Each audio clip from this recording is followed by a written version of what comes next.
सुनिए सुनिए सुनिए ना। मोदी जी को तीसरी बार प्रधानमंत्री बने दीजिए। अगले 6 महीने के अंदर आप देखेंगे कि पाक अधिकृत कश्मीर भी भारत का हिस्सा हुआ। बहुत ले आए क्या? बहुत अच्छी ले बात आए है। क्या? बहुत अच्छी बात है, वेरी गुड। हाँ, अरे एक तो निगत जी देखिए, मैं मर्यादा की दहलीज में हूँ, मर्यादा की दहलीज मैं लाऊंगा ना निगत जी, फिर आपको बहुत बहुत बहुत भारी पड़ेगा। मैं तो डर गई। पिक्चर चालू करो बे। तो निगत अब्बास 40 सेकंड में आपको देता हूं अपनी बात को रखने के लिए। नरेंद्र अगर सरेंडर कर रहा है आपकी राय के अंदर, राहुल गांधी की राय में, तो देश सरेंडर कर रहा है। नरेंद्र मोदी तो देश के प्रधानमंत्री हैं। अगर किसी देश का प्रधानमंत्री सरेंडर कर गया है तो देश सरेंडर कर गया, आपको लग रहा है? रुक, तेरे को बताते तेरी। देखिए, किसने कहा था मुझे बताइए अमीश जी कि भारतीय जनता पार्टी में जो नरेंद्र मोदी हैं वो ही देश के पिता हैं? ये मैंने तो नहीं कहा था, भारतीय जनता पार्टी के नेताओं ने कहा था। खैर, मैं ये आज आपसे और मंच पे सभी से और देश की जनता से पूछना चाहती हूं कि नरेंद्र मोदी को देश की जनता ने प्रधानमंत्री क्यों बनाया था?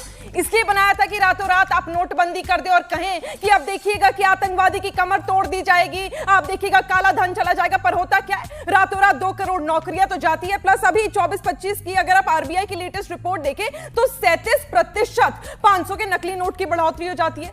वाह मोदी जी, वाह वाह।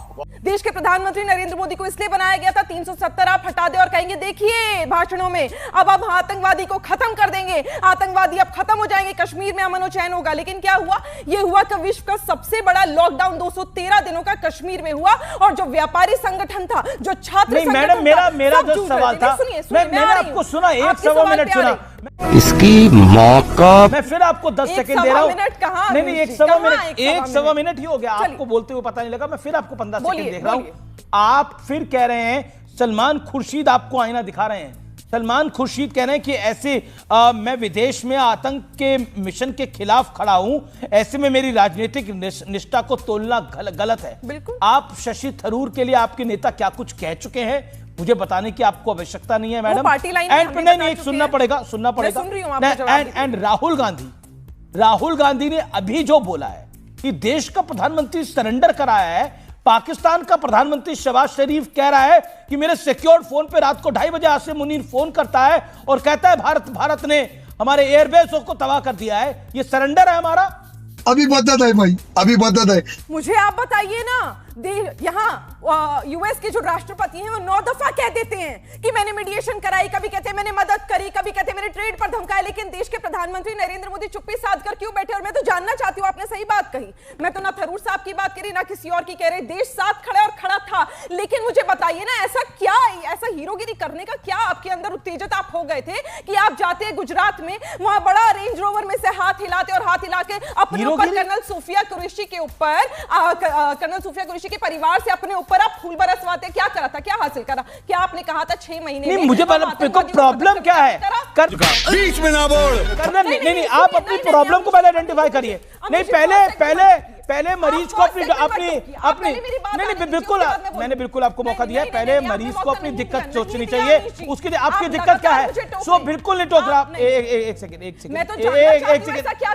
निगत Abbas, you made your point. Okay, now let me get Shehzad Poonawalla also. देखिए मैं कह रहा हूं ये शाउटिंग नहीं, देखिए एक सेकंड, ऑडियोज डाउन, ऐसे नहीं होगा।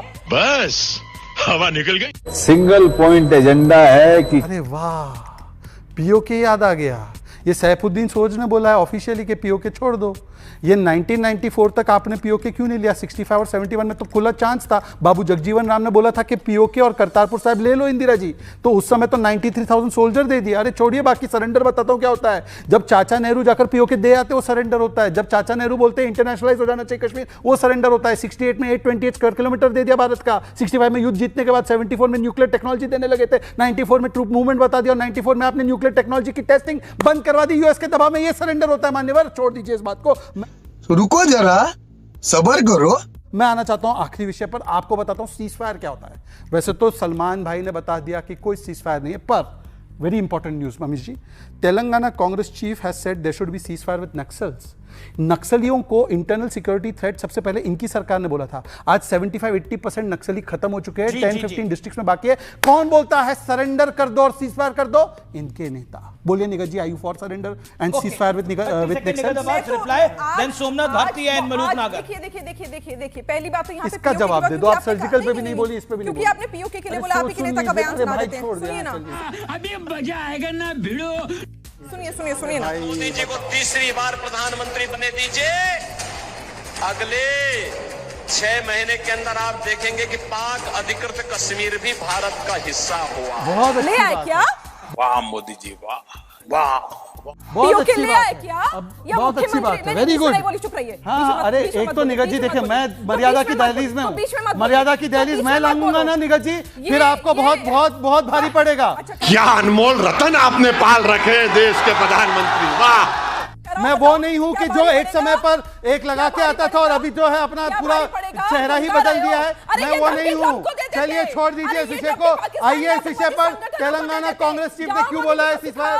तेलंगाना कांग्रेस चीफ पे जवाब नहीं है। मुझे ये बताओ, आपको स्पेशल, आप तो वो लोग हैं ना जो बीआर साहब के, अंबेडकर साहब के जन्मदिन पर, बहुत अच्छी बात है, आपने उनकी 125वीं सालगिरह पर बहुत अच्छी बात है, आपने तो भारत रत्न नहीं दिया। अच्छा किया, मैं तो कह रही हूं, आपने तो बोला कि अंबेडकर जी तो गद्दार थे, आपने ये बोला है। बीच में ना बोल। आपने तो रेजिग्नेशन दिलवा दिया उनका। एक एक करके चुनाव में हराया अंबेडकर जी को। बताइए, टैक्स ले आए थे रातों रात, तो आज प्रधानमंत्री को घबराहट क्यों हो रही है, डर क्यों रहे हैं कि सर्वदलीय बैठक में नहीं आएंगे, वहां झंडा लहराएंगे बिहार में, वहां जाके रेंज रोवर में हाथ हिलाएंगे, लेकिन पार्लियामेंट का सेशन नहीं। ओके, मलूक नागर इसकी मौका और पार्टी में बोल दूं, और पार्टी मीटिंग पर पार्लियामेंट सेशन को बोल दूं। Parliament session 10 second shouting match नहीं है ये, please. Okay both of you please, मैं हम सबमिशन। ओके, मेरा the bus audio down. Okay, साले को बम से उड़ा दूंगा एक बार हाथ में आ जाए। देखिए, मैं बोल रहा हूं, बिल्कुल बोल रहा हूं। देखिए, आम आदमी पार्टी ने इस बात को समझ लिया है कि इस देश के अंदर भाजपा और कांग्रेस की नुरा कुश्ती है, कि जब जब भाजपा गिरती है कांग्रेस ऐसे पूछ लेती है कि सारा डिरेल हो जाता है।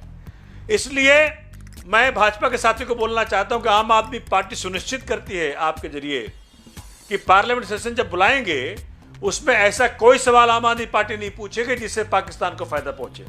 अच्छा, अगर तू है कौन? तू रुक, तेरे को बताते। तेरी कांग्रेस पार्टी एक तरह से ऑक्सीजन दे देती है, ऐसा आम आदमी पार्टी को कई बार लगता है।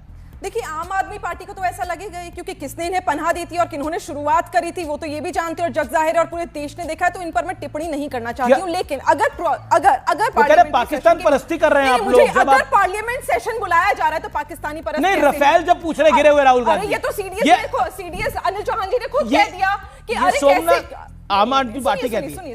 सुनिए, ये तो सीडीएस साहब ने खुद कह दिया ना कि गिरे हैं, लेकिन हमने उसको टैक्टिकली चेंज करा और उसके बाद हमने और अच्छे तरीके से प्रहार किया और आतंकवादी संगठनों को खत्म करा। हम कह रहे सरकार झूठ क्यों बोल रही है, दही जमा कर क्यों बैठी? अरे हुआ नुकसान होता है, हम समझते हैं, लेकिन देश की सेना के साथ पूरा भारत खड़ा है। यहाँ कैसे खड़े हुए हैं आप?